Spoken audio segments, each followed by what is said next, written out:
Bapak sebagai siswa ada kalian supaya berhasil. Kalau di SMK karena SMK kan berarti tujuannya adalah untuk bekerja, tapi maaf Bapak najis tralala.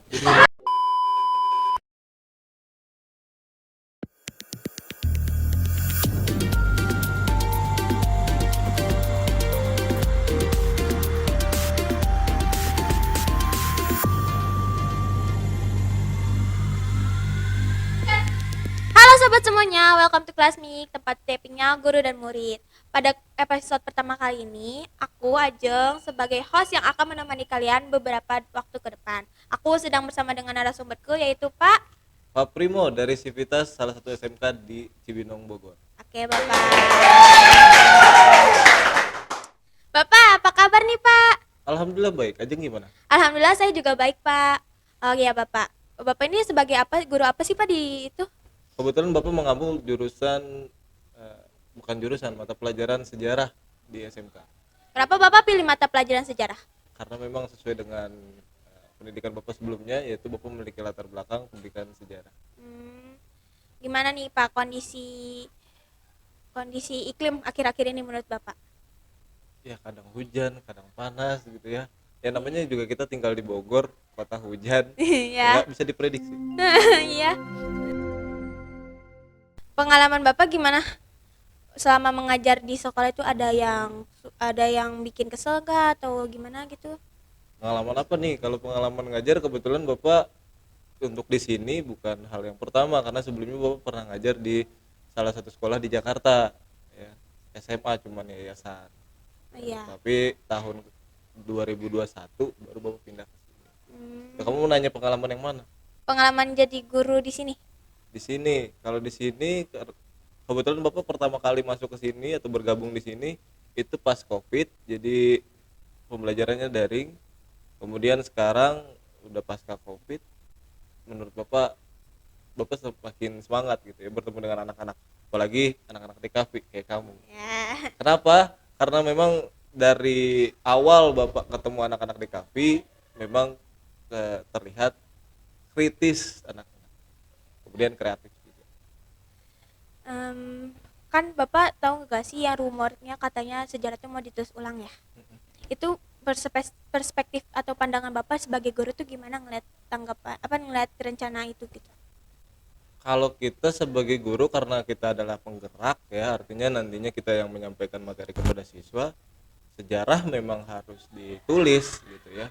Karena kalau tidak tertulis, ya bagaimana nantinya kita menyampaikan sejarah itu kepada masyarakat, khususnya adalah kepada siswa. Nah, terkait dengan penulisan sejarah kembali, sebenarnya asalkan sesuai dengan fakta yang terjadi di lapangan, bagi Bapak setuju-setuju saja, karena menurut Bapak jelas yang namanya sejarah dituliskan berdasarkan fakta. Hitam adalah hitam, putih adalah putih, kita nggak boleh abu-abu gitu ya. Kita istilahnya kalau misalnya ada buruknya, ada negatifnya, ya kita sampaikan negatifnya seperti apa. Kalau misalnya memang ada positifnya, silahkan berarti nanti disampaikan sisi positifnya. Itu kan pendapat Bapak sebagai guru ya. Gimana kalau pendapat Bapak sebagai pribadi sendiri gitu, sebagai masyarakat Indonesia sendiri gitu? Bapak pikir sama saja, karena Bapak bergerak di mata pelajaran sejarah. Menurut Bapak sejarah itu harus sesuai dengan faktanya. Jadi bukan, banyak anak-anak yang menyatakan, Pak, apa betul sejarah itu adalah milik pemenang? Iya, karena pemenang itu dalam hal ini adalah penguasa, tentunya memiliki andil besar akan peristiwa sejarah yang mungkinnya nantinya ditulis ya. Tapi di sini yang kita harus tekankan adalah sejarah harus sesuai dengan fakta yang terjadi di lapangan, nggak boleh berdasarkan pesanan, nggak boleh berdasarkan kekuasaan, itu yang penting. Hmm, Oke Bapak, saya nih juga sebagai murid kan juga mikir-mikir nih ya Pak ya. Kayak kalau sejarah ditulis ulang, berarti kan ada beberapa yang kita pelajari itu diubah kan. Nah itu gimana jadinya dampaknya ke kita seorang sebagai pelajar gitu? Kalau dirubah kayaknya enggak, tapi kemungkinan ditambahkan. Cuman kan permasalahan ini adalah kayak kemarin rame tuh di Instagram, di TikTok, banyak juga yang bertanya kepada bapak anak-anak, Pak, apakah betul misalnya pada masa Herman William Dendles pada saat membangun jalan raya dari Anyer sampai Panarukan itu dibayar? Karena saya melihat beberapa sumber dari TikTok, dari Instagram, dan beberapa literasi lainnya yang mungkin anak-anak tunjukkan kepada bapak, bahwasanya dibayar, ada buktinya, tapi kok di sekolah tidak diajarkan gitu ya, tidak masuk ke dalam materi-materi sejarah ataupun PPKN gitu. Nah bapak menjelaskan kepada mereka bahwasanya benar benar adanya gitu, dibayar, cuman memang pembayarannya ini minim. Nah terkait dengan hal yang terjadi di belakang, ada korupsi misalnya yang dilakukan oleh bupati-bupati kita, itu kembali lagi kepada yang bersangkutan. Karena anggap saja misalnya bapak agamanya Islam, bapak ketahuan misalnya melakukan pencurian, yang salah kan bukan Islamnya ya, Mm. yang salah adalah manusianya atau orangnya. Sama seperti itu, kita nggak bisa menyalahkan apa namanya yang diberikan oleh Herman William Dianles ini. Yang kita salahkan adalah bupatinya, dan bapak pikir bupatinya ini adalah umum saja, nggak semua bupati Indonesia seperti itu. Saya capek pak sama pendidikan sekarang diubah-ubah lagi pak. Apa ya, kalau berbicara tentang pendidikan, kayak ini kemarin bapak minta izin ke kelas yang sekarang kelas 12, kelas 3 bapak bilang, nah ini pertemuan terakhir kita di secara KBM, bapak pamit undur diri, tapi sebelumnya bapak minta tolong doakan bapak. Bapak baru bilang begitu, cie bapak mau nikah ya, amin. Padahal begini, artinya ada beberapa guru yang lagi pelatihan, artinya bapak pengen minta Doa ya. kalian untuk mungkin mendoakan kami ya, yang sedang pelatihan, karena memang ternyata bapak pikir bapak masuk jadi guru ya guru, tapi ternyata di Indonesia tuh guru itu apa ya, ada tingkatannya, PNS, P3K, honorer. Nah kebetulan bapak ini ada di posisi terakhir, Honorer. paling buncit, honorer. Dan untuk mencapai kesejahteraan, eh, mohon maaf ini mah sama pemerintah, kita tuh banyak disuruh pelatihan-pelatihan yang nantinya mendapatkan sertifikasi. Bapak setuju terkait dengan pelatihannya, nggak jadi masalah pelatihannya mah, cuman jika itu dijadikan syarat sertifikasi atau kesejahteraan, itu yang bapak kira-kira mengkritisi. Kenapa? Karena kami dari jurusan pendidikan, kenapa kami harus dilihat lagi cara kami mendidik? Toh kami selama 4 tahun atau mungkin ada yang mungkin 5 tahun belajar pendidikan di kampusnya, kita udah jadi makanan sehari-hari. Bahkan kita juga pernah keluar, kalau mungkin anak-anak sekarang menyebutnya KKN, kita juga pernah PPL dan lain sebagainya. Menurut bapak nggak perlu lah pemerintah membuat kayak gitu, Iya sih, kadang juga ada apalagi kalau berbicara soal sekarang ya Jang, kamu mungkin tahu dari beberapa literasi menyatakan bahwa guru honor itu gajinya berapa sih? waktu itu saya pernah lihat 300-an ribu. 300, 400, 500. Teman bapak aja ada yang cerita ke bapak gajinya cuma 700.000 sebulan. 700.000 sebulan, kira-kira ada apa Iya, gitu Bu? di indis Belum ekonomi. makan, belum misalnya kontrakan, atau kalau dia misalnya udah berumah tangga, artinya buat istrinya dan buat anaknya dan lain sebagainya, ya itu yang harus dipertimbangkan. Peran ya bapak tidak menyalahkan pemerintah, tapi maksudnya bapak perlu kehadiran pemerintah dalam proses ini. Iya sih, kayak kan apa, saya juga sering banget baca tuh pak, katanya kalau enggak, saya sering baca kayak guru honorer yang udah bertahun-tahun puluhan tahun kadang baru jadi diangkat jadi PNS atau ASN gitu. Iya, itu sih yang membuat bapak prihatin. Mungkin kalau yang senior itu memang udah hal yang lumrah ya, artinya memang ya memang beliau udah banyak jasanya terhadap pemerintah. Tapi kalau istilahnya itu menjadi tolak ukur, tadi kayak tadi bapak katakan sertifikasi dan lain sebagainya, menurut bapak itu nggak adil. Padahal kan guru itu pahlawan tanpa tanda jasa, tapi kenapa malah jadi ya gitu deh di Indonesia ini. Kalau menurut bapak, kita tuh dihina, guru tuh dihina, diinjek-injek. Kenapa bapak katakan guru itu dihina, diinjek-injek? Karena banyak hal yang menyatakan bahwa gratifikasi kita kagak mengharapkan apa-apa dari anak-anak. Anak-anak bisa sama apa yang kita ajarkan, kita udah bersyukur gitu. Terkait dengan apa yang diberikan ke orang tuanya ke kita, bahkan kalau bapak pribadi banyak banget ya yang bapak tolakin. Pak Primo nomor rekeningnya berapa, Pak Primo ukuran sepatunya berapa, apalagi kemarin pas bagi rapot kagak, bapak mah kagak ada ceritanya begitu, mah kagak kagak mestinya nggak bapak kasih gitu. Tapi Itu dan saya dari pemerintah menyatakan bahwa itu gratifikasi gratifikasi, kan nggak semua guru gratifikasi kayak gitu, kan nggak semua guru yang mengharapkan begitu begitu. iya, cuman karena oknum-oknum yang mengharapkan begitu jadi guru-guru yang benar tuh dipandang buruk kan. Terus kayak sekolah-sekolah juga yang kayak kadang minta segala macam uang gitu, terus jadi kayak dipikir ah gurunya udah gak dibayar, terus ntar ntar apa namanya ngajarnya apa gurunya udah dibayar terus kayak ngajarnya nggak benar gitu. Kadang ada orang tuh kayak gitu ngeliatnya. Jeng, kalau bapak boleh cerita dulu bapak, saya pengen nangis ini mah bapak beneran, dulu bapak ngajar di salah satu sekolah di Jakarta, bapak katakan tadi sebelumnya bapak pernah ngajar di Jakarta gitu ya. Hah? Eh, teman bapak bilang, teman bapak perempuan, ibu-ibu gitu ya. Iya. Mungkin teman rekannya belanja kali ya, namanya ibu-ibu mungkin saling ngobrol dan sebagainya, ketemu ketika belanja. Bilang begini, ibu-ibunya, enak ya jadi guru masa covid begini, nggak ngajar tapi dibayar. Asli Jeng, bapak sakit hati banget begitu, walaupun bukan ke bapak ngomongnya. Kenapa? Karena bapak merasakan betul ketika covid justru kita ngajar itu nggak ada jamnya, kadang-kadang anak-anak sampai sore bahkan malam baru menyelesaikan tugas, karena kan tetap pembelajaran itu harus berjalan, dan dari kurikulum juga meminta mana proses pembelajarannya, benar nggak bapak ibu ini ngajar, karena kan kita ada target, ada capaian pembelajaran, nggak mungkin capaian pembelajaran itu nggak kita capai nanti di akhir pembelajaran.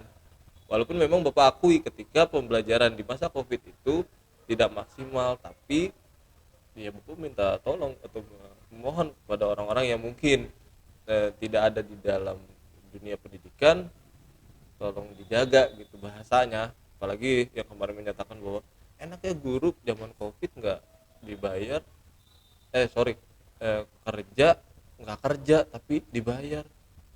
Ya Allah, segitu teganya ngomong nggak kerja tapi dibayar, orang kita mah kerja datang mah datang ke sekolah, sekolah nggak pernah sepi, kalian libur gitu ya, bukan kalian libur, kalian mungkin belajar di rumah, sekolah aktivitas tetap berjalan, kan administrasi tetap berjalan di sekolah.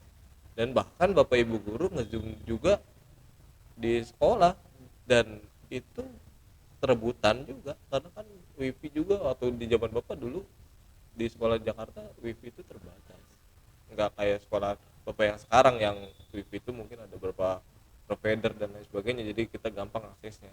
Kalau sekolah-sekolah kecil, alhamdulillah waktu itu kan bapak di sekolah kecil terbatas, kita ganti-gantian PC, ganti-gantian internet ganti-gantian supaya bisa lancar.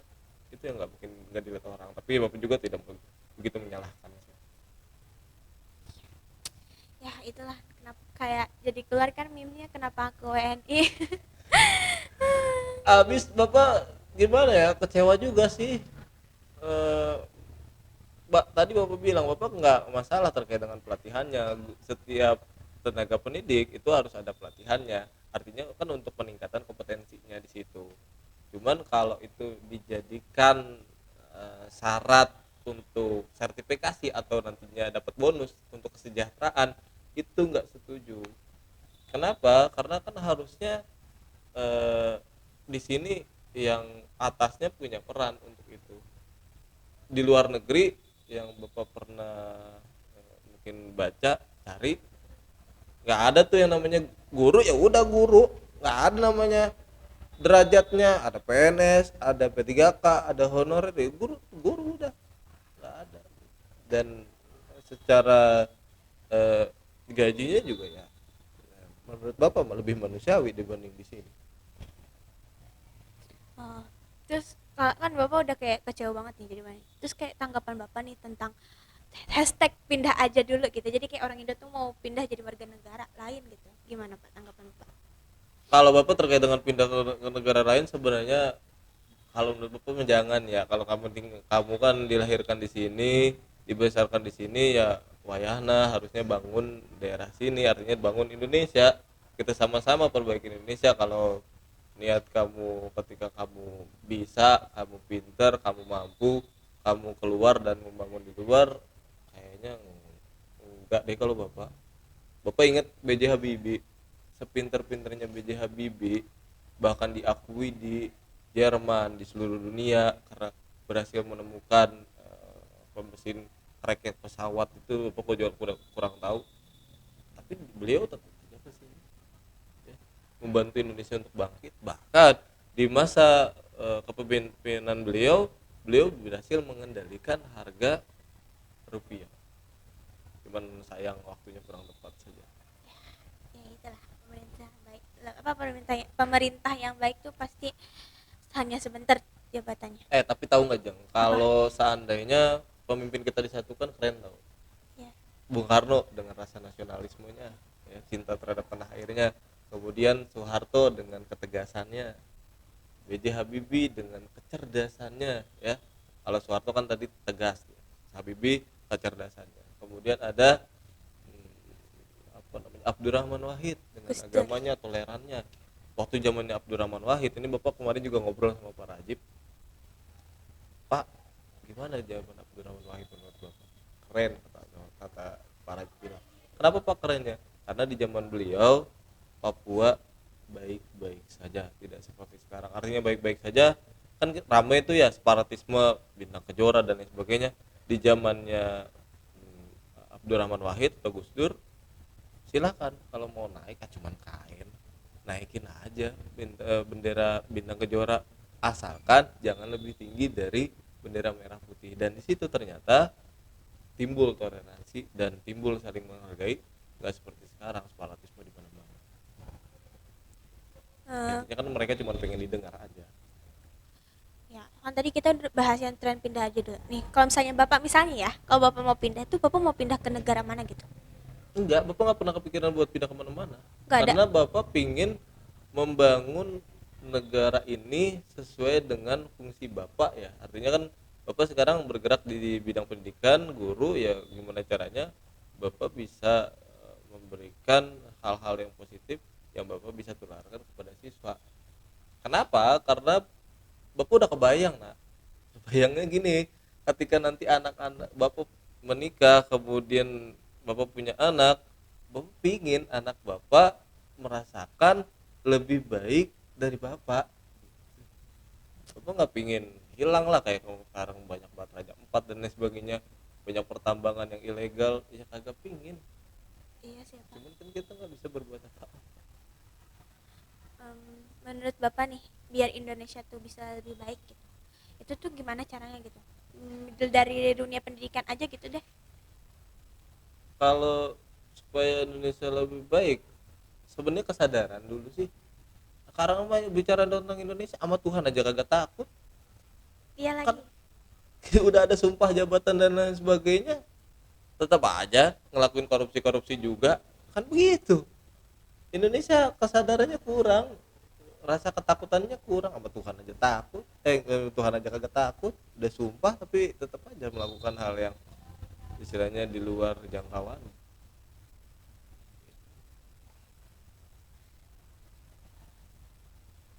Ya, pokoknya banyak lah kalau bicara soal Indonesia mah nggak ada habisnya, Jeng. Iya sih. Banyak sebenarnya unek-unek yang Bapak pengen sampaikan di sini terkait dengan Indonesia, tapi kayaknya nggak mungkin di sini Bapak sampaikan. Oke, Bapak. Kayaknya udah sampai di sini aja nggak sih pembahasan kita, Pak? Mungkin terakhir Bapak pengen nanya harapan kamu untuk pendidikan apa sih? Tadi kan kamu menanyakan kepada Bapak harapan Bapak terkait dengan pendidikan, kita seperti apa, dan harapan kamu sebagai siswa seperti apa? Ini sih, Pak, kurikulum tuh jangan diubah-ubah terus. Terus abis itu kalau bisa nih cari materinya, apa, kita tuh jangan disuruh terus cari materi sendiri, tapi minimal kita dijelasin dulu baru disuruh cari buat dieksplor lagi gitu. Kadang ada guru yang kayak ngejelasin nggak pernah ngejelasin, tapi tiba-tiba disuruh nyari materi, kita jadi bingung, Pak. Misalkan kalau kita dijelasin tentang penjajahan nih, terus kan kita nge-explore lagi, oh ini jadi penjajahan tuh gini, ada ini aja gitu. Itu harapan saya sih. Jadi dijelasin materi dulu, baru kita sebagai murid disuruh explore lebih lanjut lagi ke internet atau buku-buku gitu. Tapi kalau Nah ini nih kebijakan ke DM Kang Deddy Mulyadi terkait dengan masuk setengah tujuh, kira-kira pendapat kamu gimana? Aduh, innalillahi sih Pak, itu saya agak agak kewalahan ya walaupun masih dekat. Terus kayak juga saya kayak agak prihatin juga gitu sama teman-teman saya yang rumahnya jauh karena mereka jadi harus berangkat jam 5 pagi, jam setengah 6 yang dimana hari masih gelap gitu. Yang harusnya itu kan biasanya kan orang-orang kerja yang berangkat jam segitu gitu hari masih gelap. Tapi ini jadi murid-murid sekolah gitu kan.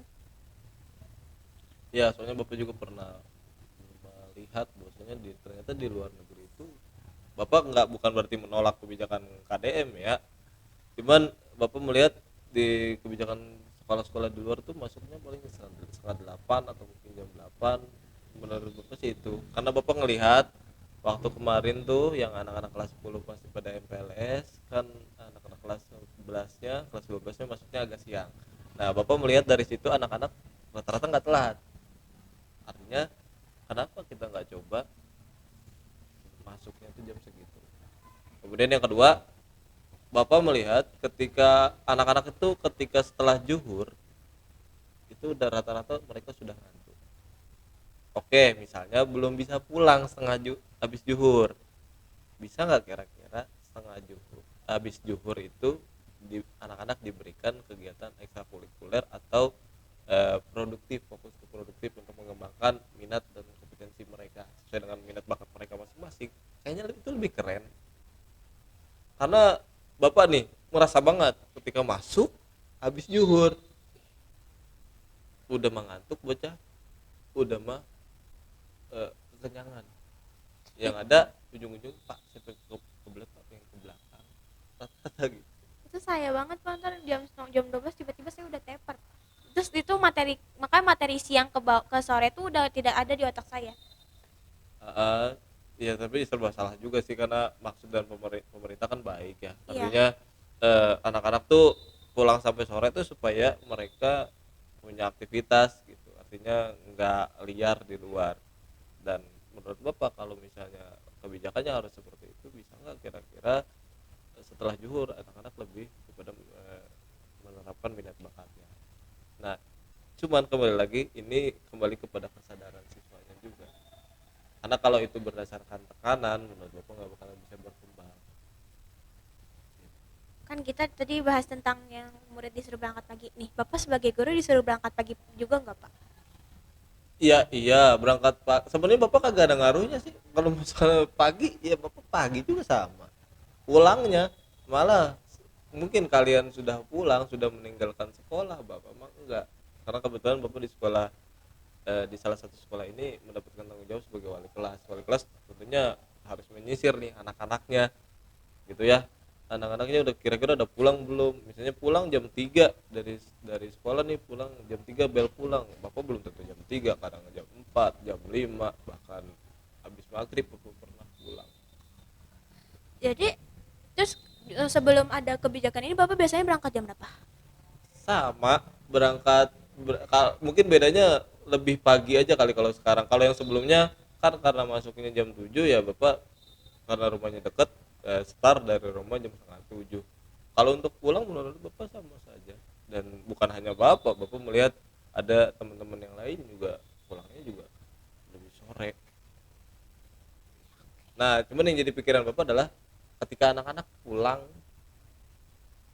kira-kira apa yang mereka lakukan ketika pulang, karena kan sekolah dari pagi setengah 7 pulang jam 3, taruhlah misalnya perjalanan setengah jam atau sejam, sampai rumah udah pasti mereka capek, udah pasti mereka tidur.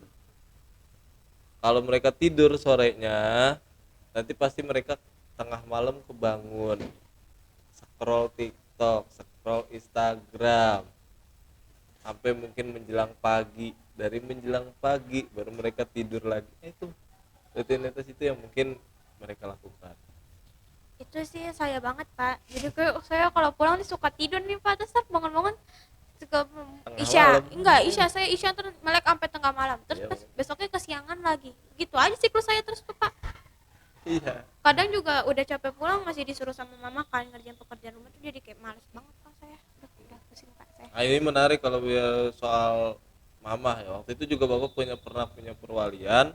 Perwalian bapak begini, orang tuanya mungkin emang aturan dari orang tuanya ya, bapak tidak menyalahkan. Jadi ceritanya di semester sebelumnya anak ini tuh peringkat 2 ya. Kemudian di semester genapnya ternyata anak ini turun nih ke peringkat 8 atau 9 misalnya. Orang tuanya menyampaikan, Pak, anak saya belum pulang ya, kayaknya anak saya ini harus diketatin lagi deh, takutnya salah pergaulan dan lain sebagainya. Di situ mamanya bapak marahin yang bukan bapak marahin, artinya bapak coba tukar pikiran lah, Kak. Bu, anak ibu sudah berusaha, karena kan saya melihat juga dari nilai rapotnya ada peningkatan. Kalau soal peringkat itu ya cuman sekedar peringkat gitu ya, bukan berarti peringkat 1 lebih baik, peringkat 9 ataupun 10 lebih buruk, ataupun mungkin peringkat terakhir lebih buruk. Belum tentu, karena kan masa depan tidak ada yang tahu. Yang penting anak-anak bisa punya pengalaman di sini, bisa mengembangkan minat bakatnya di sini, dan yang lebih penting lagi adalah relasi. Karena kan yang tadi yang ditekankan oleh orang tuanya kan, takutnya katanya ada pergaulan yang nggak benar, nongkrong-nongkrong yang benar. Menurut bapak, karena bapak tahu anaknya, tahu juga pergaulannya, selama masih positif ya kita harus dukung sih, jangan terlalu diketatin atau diserengin kalau sekarang ngomong.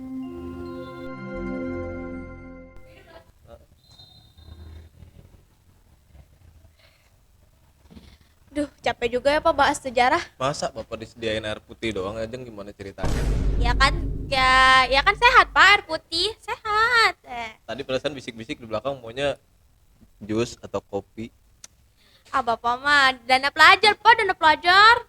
Lagian air putih tuh kan membersihkan ginjal dan paru-paru Pak. Pinter banget ngelesnya. Oh ya Pak, lanjut nih Pak. Kan saya sering banget nih scroll TikTok, scroll Google kadang kan, terus apa Twitter. Nah, sering banget nemuin kayak sisi kanan, sisi kiri. Itu tuh maksudnya apa sih Pak? Sebenarnya itu yang dibuat oleh bangsa Eropa ya, pada khususnya adalah di pasca Perang Dunia Kedua, ada namanya Perang Dingin. Nah, ketika Perang Dingin itu kan nanti ada Uni Soviet yang nantinya diambil sebagai sisi kiri, kemudian ada Amerika diambil sebagai sisi kanan. Dan kalau bisa sebenarnya ini nggak usah kita ambil. Kenapa? Karena kan kita jelas, Soekarno mengatakan bahwa kita nggak ke kanan, kita nggak ke kiri. Artinya kita nggak pro Uni Soviet, kita nggak pro Amerika Serikat. Kita punya ideologi kita sendiri, yaitu Pancasila. Berarti kita tengah-tengah nih ya Pak. Makanya waktu itu juga Soekarno memaparkan terkait dengan gerakan non blok. Kita nggak kemana-mana. Hmm, apa tadi ya? Lupa saya. Minum dulu kali. Oh iya, nih jadi gugup saya jadi lupa. Hmm. Bener kan air putih itu menjernihkan pikiran Pak. Oh iya ini Pak, saya pernah juga baca tuh Pak yang katanya haji itu kan harusnya kan katanya di negara luar tuh nggak ada tuh julukan orang-orang kalau yang udah haji tuh ada julukan haji tuh nggak ada, tapi di Indonesia tuh katanya asal musul julukan haji tuh karena sebagai penanda gitu buat para kaum penjajah gitu. Ya, waktu itu kan di zaman Belanda, eh, orang-orang yang ingin keluar negeri itu ditandai ketika Islam misalnya pergi haji ya ditandai gitu, bahwasanya dia pernah pergi haji. Takutnya apa? Takutnya ketika dia pergi haji mungkin dia terpapar kepada ideologi luar, kemudian dia membawa itu kepada Indonesia dan nantinya membuat pemberontakan. Itu sebenarnya. Makanya kalau Bapak sih mau dia udah misalnya, maaf ya, ada orang yang udah haji ataupun enggak haji, itu mah sebenarnya sah-sah aja mau dipanggil Pak Haji kek atau Bu Hajah, ataupun misalnya nggak pakai juga nggak jadi masalah. Tapi kadang orang suka FOMO Pak, sekarang kalau nggak dipanggil haji bisa-bisa dilabrak Pak. Biasanya orang Indonesia biasanya begitu, pengennya disebut. Hmm. Bapak kagak usah dipanggil Haji, kayaknya nama Bapak Mustahid Primo Haji. Kalau Bapak ganti misalnya perkenalan di tahun ajaran baru, perkenalkan nama Bapak Pak Haji, bisa dipanggil Pak Haji juga. Iya. Oke Pak. Eh kayaknya udah banyak banget yang kita bahas nih hari ini. Nih, harapan Bapak apa sih untuk kita gitu, para pelajar gitu? Kalau pelajar kalian khususnya adalah SMK, kan sering dikatakan SMK itu siap kerja. Hmm. Siap kerja artinya kalian diciptakan nantinya untuk bekerja. Kalau Bapak sih beneran asli ini Majang, najis tralala menjadikan kalian sebagai pekerja. Kenapa? Karena Bapak lebih memotivasi kalian supaya bisa jadi para pengusaha. Sekecil apapun usaha kalian, kalian yang punya kendalinya, dan dari situlah Bapak berharap kalian bisa membuka lowongan pekerjaan untuk mungkin rekan-rekan kalian seperjuangan dan bisa memanusiakan manusia. Karena kita tahu walaupun ini enggak semua, banyak bukan banyak, ada beberapa perusahaan yang mohon maaf tidak memanusiakan manusia gitu ya, dengan alasan A, B, C, D dan seterusnya. Oke. Bapak, Nah, Ajeng cita-citanya jadi apa kalau Bapak boleh tahu? jadi ini Pak, pengacara, pengangguran banyak acara. Aduh, jangan begitulah, masa iya penganggur Enggak lah banyak Pak, acara. bercanda. Saya mau jadi reporter Pak, saya ingin menyuarakan kebenaran di dunia, di luar sana gitu. Itu yang harus memang kamu pegang, kamu berikan, karena memang apalagi jadi reporter yang berat, Iya, pasti tekanan di mana-mana. iya Pak. Bapak doakan mudah-mudahan kamu bisa menjadi reporter yang memang menyuarakan kebenaran. Amin ya Allah. Oke Pak, jadi saya udah dari pembicaraan ini nih, saya udah nyimpulin kalau sejarah tuh benar-benar harus satu gitu, kayak ini ya ini, itu dan itu gitu. Jadi nggak Bukan bisa di, satu kali ya, sesuai dengan oh faktanya. iya sesuai dengan faktanya, makanya maaf Pak. Saya terlalu banyak yang saya bahas, jadi otak saya nih jadi ngepul gitu kan, panas. Oke Pak. Terima kasih Bapak untuk waktunya hari ini. Maaf banget kalau misalnya saya ada kesalahan kata selama kita podcast ya Pak ya. Sama-sama, terima kasih juga undangannya kelas MIK ya, mudah-mudahan bisa undang Bapak lagi nanti. Oke, amin Pak. Nanti bahas apa lagi nih kita kalau misalnya kita ngundang Bapak lagi? Kayaknya bahas-bahas yang santai-santai aja, hobi kayak gitu. Ah Kalau iya. sejarah-sejarah kayaknya berat. Iya terlalu berat ya Pak. Aduh saya otak saya udah ngepul, aduh tidak kuat. Oke guys, sampai di sini podcast kita. Terima kasih sudah menyaksikan. Kita pamit undur diri.